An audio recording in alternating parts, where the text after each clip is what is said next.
Once upon a time, there lived a beautiful princess in a big castle.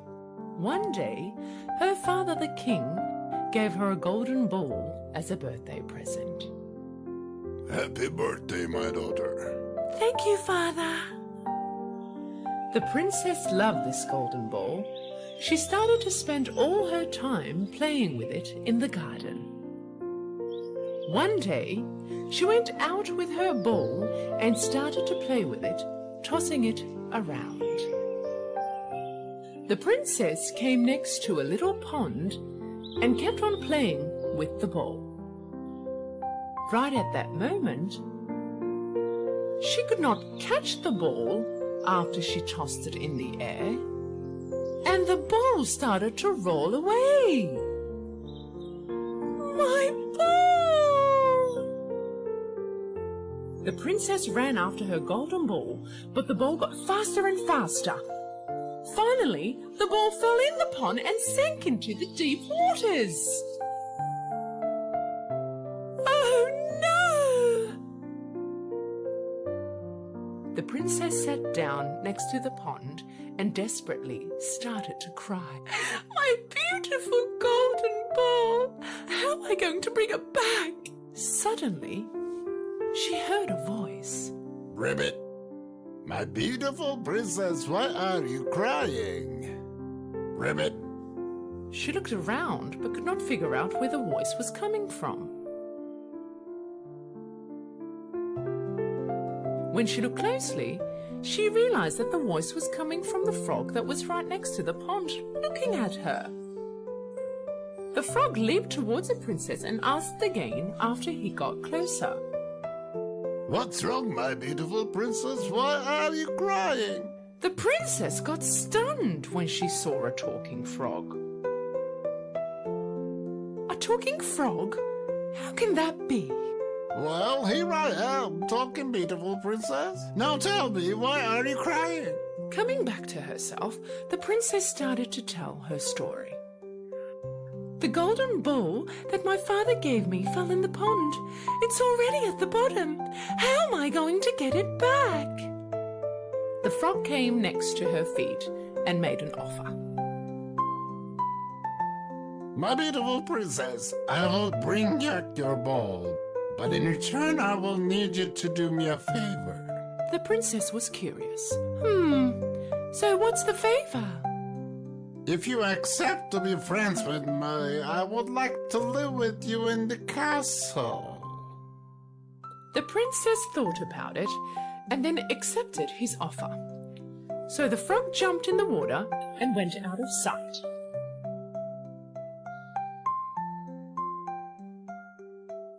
A while later, he appeared with the golden ball and threw it to the princess. Reunited with her ball, the princess happily started to walk back to the castle. Seeing the princess leaving the frog behind, Frog yelled after her.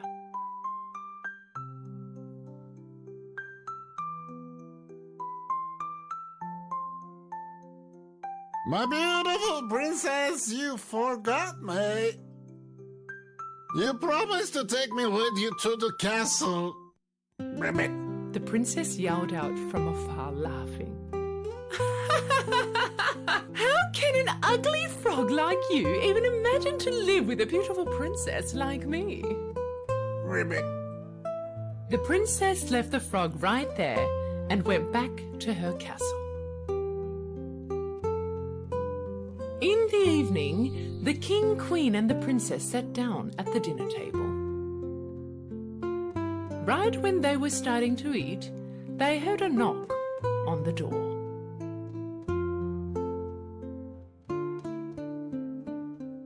The maid told them that a frog had arrived and told them that he was invited by the princess and asked permission to come in. The king, surprised, asked his daughter, Would you like to tell us what's going on, my daughter?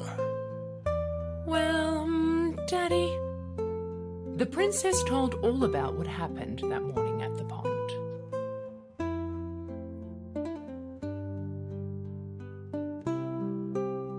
If you gave a promise to the frog to save your ball, then you must keep your word for it. The king ordered the maid to welcome the frog inside. A while later, the door opened and the little frog came in leaping and stopped next to the dinner table. Good evening, everyone, and thank you, my king, for allowing me in. With one big jump, the frog landed next to the princess's plate. He looked at her, unhappy. The king ordered a plate for the frog, but the frog stopped him. No need for a plate. I can eat from the princess's plate.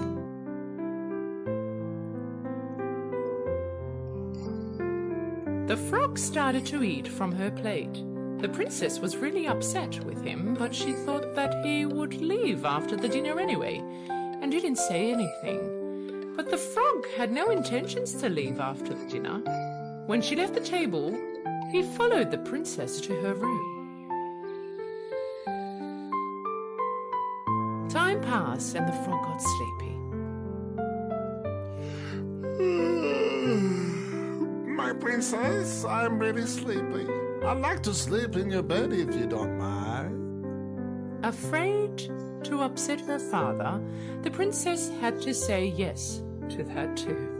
The frog jumped on her bed and put his head on her soft pillow. Trying not to show her anger, the princess laid next to the frog and slept. In the morning, the frog woke the princess up.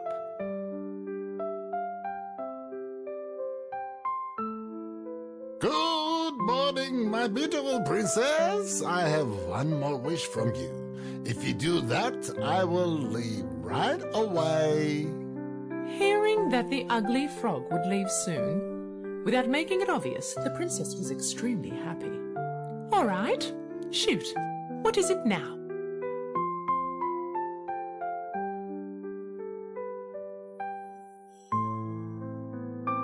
I want you to kiss me, my princess. The princess jumped out of her bed furiously. How dare you? That is impossible! The smile on the frog's face disappeared, and instead a teardrop ran down his cheek. The princess thought for a while. Oh well, what's the big deal with one tiny kiss? Evidently, I won't see him ever again. And so she gave him a kiss. As soon as she kissed the frog, a bright white light covered the room.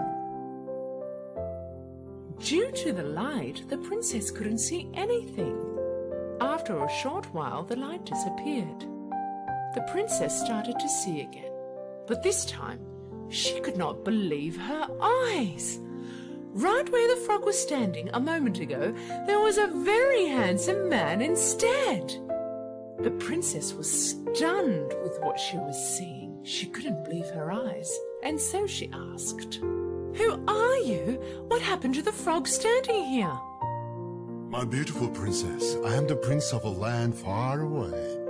The evil witch cast a spell on me and turned me into a frog.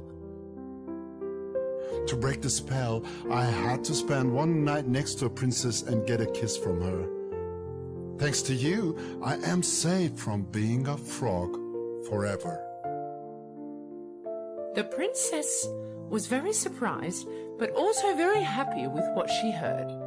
They both went next to the king and told him all about it. This should be the second lesson the frog has taught you, my dear daughter. We should not evaluate anyone by only their looks and judge without knowing the whole truth about them.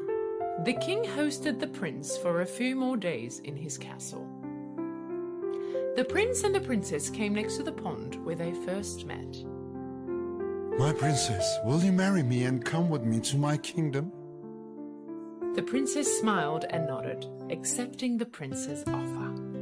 And right at that moment, a sound broke the silence. Ribbit, ribbit. They turned and looked where the sound came from. There was a frog next to the pond, looking at them. They held their breath and waited for him to talk. but it didn't happen. They both started laughing. Don't worry, little froggy. I'm sure you too will find your princess one day. And laughed a little more. After a short while, they got married and lived happily ever after.